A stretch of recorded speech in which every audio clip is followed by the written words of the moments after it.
Hello folks, welcome to the second part of my Galaxy S versus HTC Incredible review. Let's talk about the camera. And the Samsung has a very good camera. The sensor and the software is very well. It's a good package. Let me just go some of the features that it has. These are different shooting modes. You can do like a panorama. You can do continuous shooting. There's some effects like Add Me where you can do like double exposure and action shots. You got different scene modes, portrait, night, backlit, text feature which increases contrast for taking pictures of text. See the backlight, exposure compensation in both directions, and you have your manual controls. For example, you have white balance, different effects, ISO, different metering, different you have a camera shake. So this camera is very good. It's 5 megapixels. If you've seen some of the other videos I did with the Incredible, I'm not too happy with the metering, but this one is very good. There's very little blown highlights, and it works very good. It's 5 megapixels. The Incredible is 8 megapixels. It tends to be a little bit sharper, but I think that's more a software thing. They artificially increase the sharpness, and as you can tell here, it's too blue. The white balance tends to be off. Exposure isn't that good. So this is some of the settings: brightness, color controls, different ISO, but your different metering. But it's the white balance, the color tends to be way off. So this is automatic. As you can see, it's too blue. And if I go and say change it to daylight, which it is daylight, it becomes too orange. So the camera is not that great.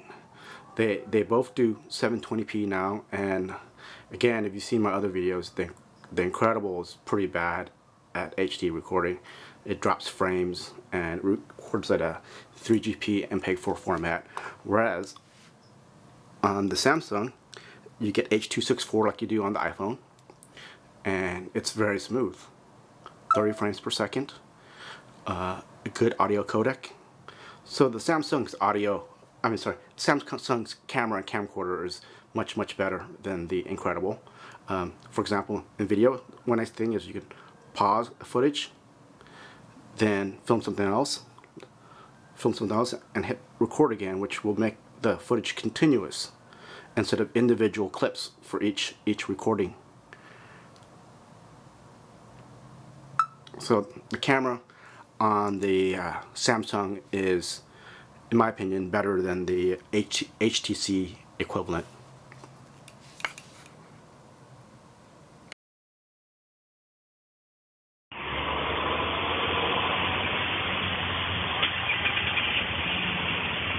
This is the HTC Incredible.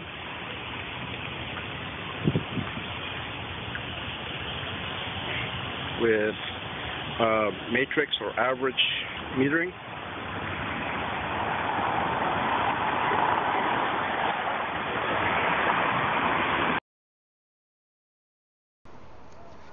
Samsung Galaxy S.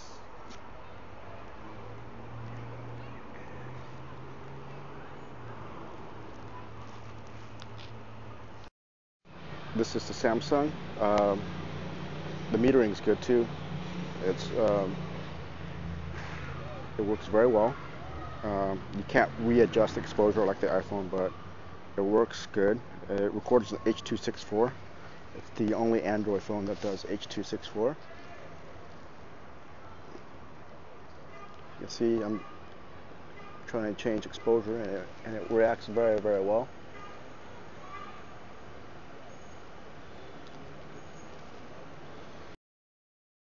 The HTC performs much better when there's a lot of light, so it doesn't have to open the shutter out as much, so it's not dropping frames in daylight. This is with automatic white balance.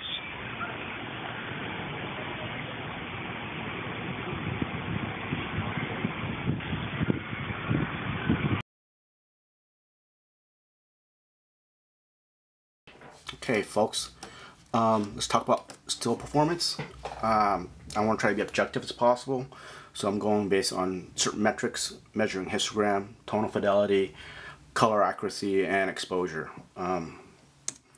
Here we have the Samsung, and here we have the HTC. And we'll zoom in real quick. You'll see that the HTC has much more noise. The histogram shows a lot of clipping. Very minimal exif data. It doesn't really tell you anything. Even at ISO 100, the lowest possible setting, it has that much noise in it, which is pretty atrocious.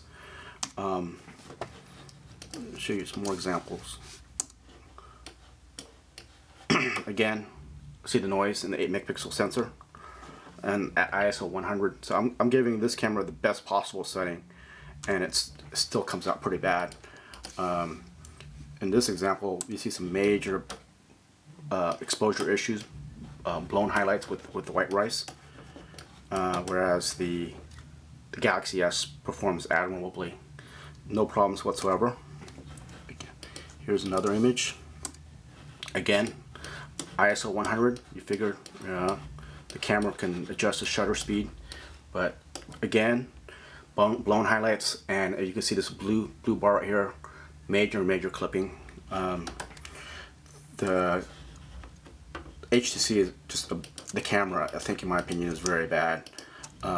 It is sharper. If you look here at the details of the bridge, it is sharper, but to me that looks like it's artificially sharpened in software. See, if you look at here, you can see that the Samsung is very sharp. The lens is good. This has better tonal fidelity. The histogram shows more detail.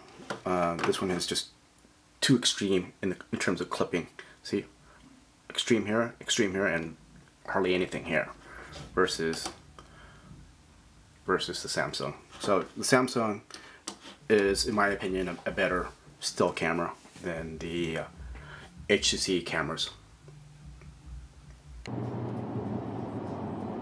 The Samsung Galaxy S is having problems with GPS acquisition.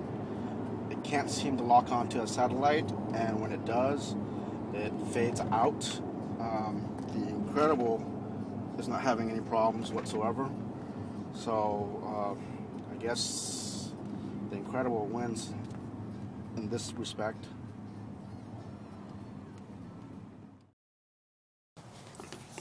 Okay, folks, now it's time for the conclusion. The Incredible was a good phone. It has an AMOLED screen, 1 GHz Snapdragon processor with an optical trackpad. It has dual LED flash, which I've never found a use for it. It was a good phone until the Galaxy S came out. I would say the Galaxy is probably the best multimedia Android device now. It even has a DLNA server, so you can push movies from your phone to your DLNA DVD player or TV. It has TV out like the Incredible, but Samsung is also coming out with a USB to HDMI adapter. They aren't messing around when they use this as a multimedia device. You got a video player that plays HD video, DivX, AVIs. You have an MP3 player with a superior Wolfson audio processor that has 5.1 surround sound with a built-in EQ. You have a camera that records 30 frames per second HD video in H.264. So overall, this is the phone to beat right now. This is the best multimedia Android device on the market, in my opinion. The only problem with this phone is the GPS performance, and that's a common issue. And hopefully that will be fixed soon. The Hummingbird processor is much faster. Battery life, in my personal use, is better than the Incredible. It's the phone to beat right now, guys. It's on T-Mobile and AT&T. It's coming to Sprint, and it will be on Verizon as the Fascinate. So I would seriously consider the Galaxy S phones if you're looking at an Android device. And I would like to thank you for watching my video.